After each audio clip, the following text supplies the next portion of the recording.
নিজেকে ভুলিয়ে সীমানা পেরিয়ে তোমাকে চেয়েছি যে আজ তোমার হাতেই সাজাবো আমার স্বপ্নের ঘর।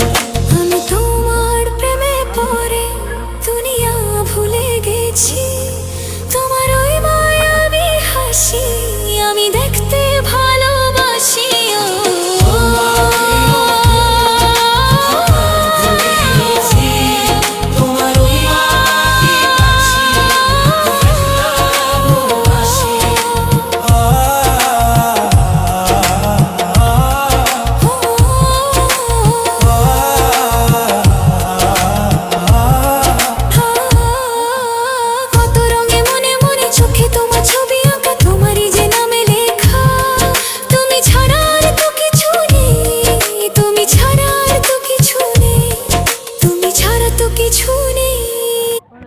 বড় করে রেখে দেবেন, 1 বছর সংরক্ষণ করে রাখা যাবে ইনশাআল্লাহ।